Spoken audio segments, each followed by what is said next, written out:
Señor, tú tienes palabras de vida. Señor, tú tienes palabras de amor.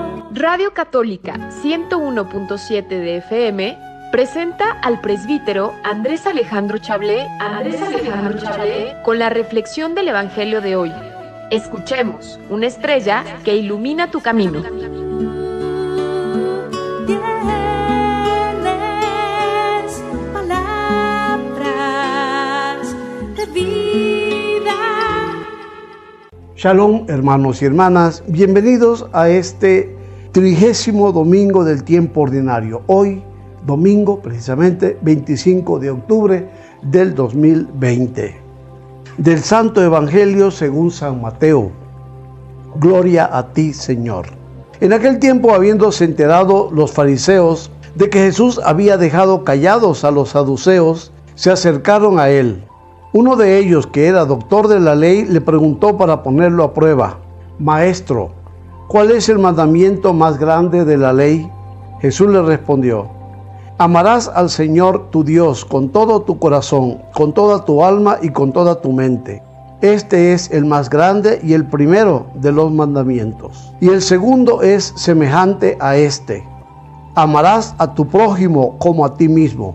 En estos dos mandamientos se fundan toda la ley y los profetas. Palabra del Señor. Gloria a ti, Señor Jesús.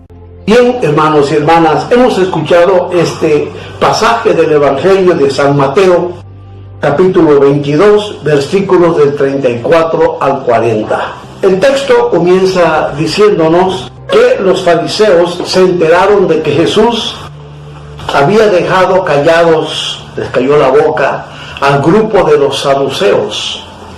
Se está refiriendo a la discusión que había precisamente entre saduceos y fariseos, el problema de la resurrección.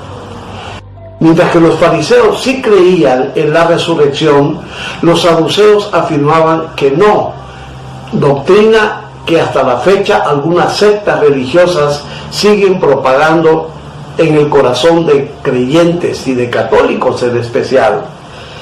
Los saduceos no creían en la resurrección, pero Jesús los puso en su lugar cuando le pusieron una pregunta tramposa de aquella mujer que había estado casada con los 7 hermanos y todos murieron y finalmente murió también la mujer, y le preguntan: dinos, maestro, para burlarse de él, por supuesto.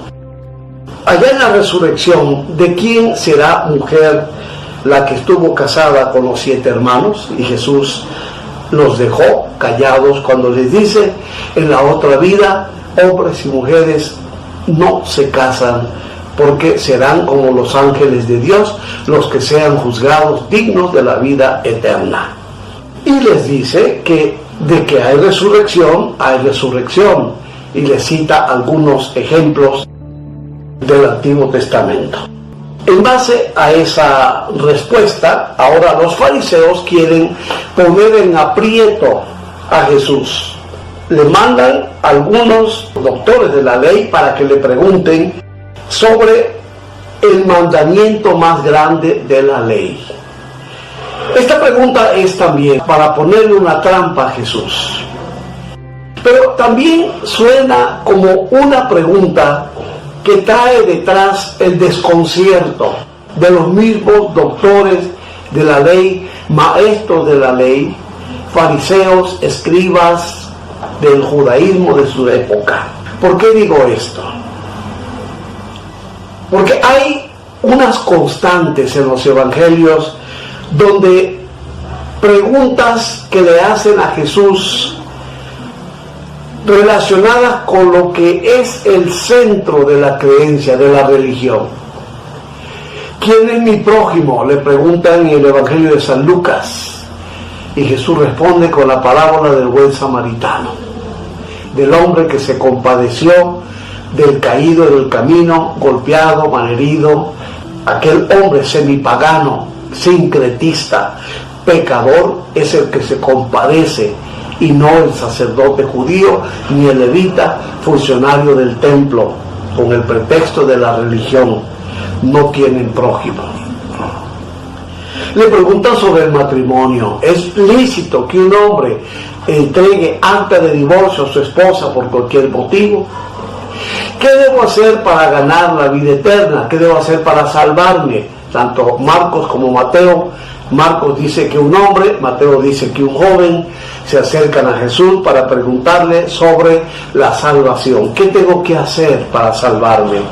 Jesús les contesta finalmente a aquel hombre o aquel joven: vende lo que tienes y repártelo con los pobres y te das un tesoro en el reino.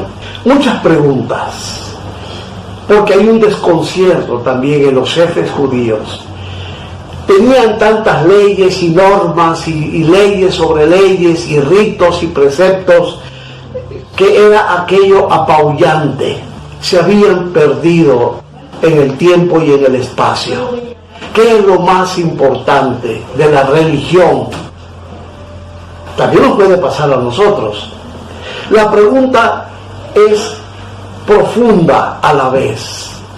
Maestro, ¿cuál es el mandamiento más importante de la ley? Como queriendo decir, dentro de todos esta red impresionante de leyes, ritos, preceptos, ritos, fiestas, etcétera, ¿cuál es el mandamiento más importante? Jesús contesta desde el Deuteronomio: amarás al Señor tu Dios con todo tu corazón, con toda tu alma, con toda tu mente.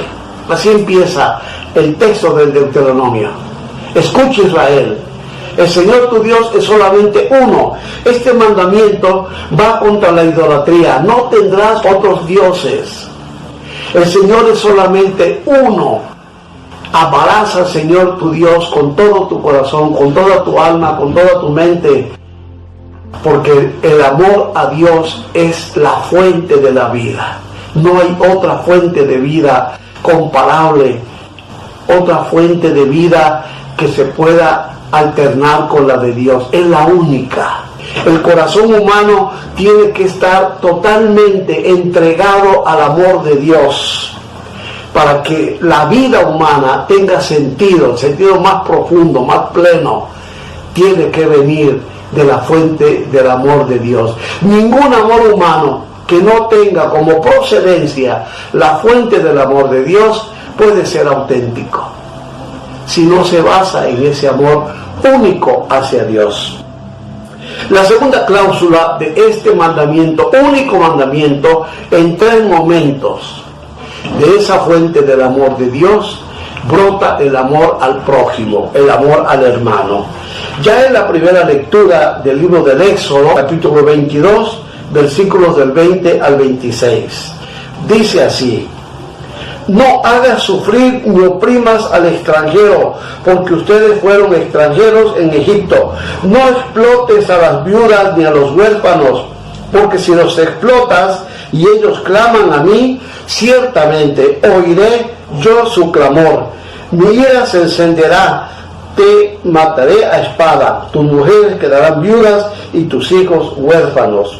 Cuando prestes dinero a uno de mi pueblo, al pobre que está contigo, no te portes con él como usurero, cargándole intereses. El prójimo. Esta primera lectura es hermosa, tiene una profundidad impresionante. Cómo Dios le dice a su pueblo cómo debe vivir su amor a él y al hermano. Amarás a tu prójimo. Si no hay amor al prójimo, no hay salvación. El Jesús de Mateo es el que nos explica este camino. La parábola de Mateo 25, la del juicio final, Jesús define la salvación será desde el amor y la intensidad al prójimo, en especial al necesitado. Vengan, benditos de mi Padre, porque tuve hambre y me dieron de comer, tuve sed, me dieron de beber, estuve enfermo, me visitaron, en la cárcel y fueron a verme. Necesitaba de tu amor y me amaste. Vengan, benditos de mi Padre.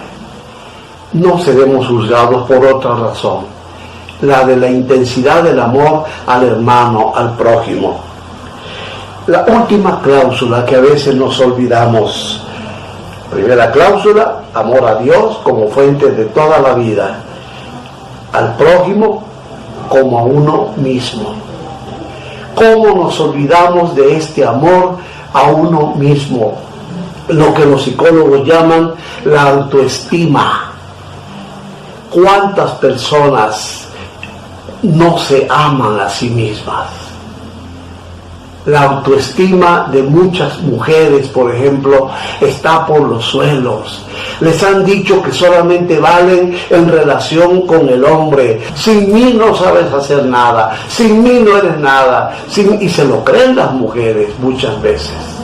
Y la raíz de esta falta de autoestima, de esta falta de amor a sí mismo, en muchas hermanas mujeres, está en la familia.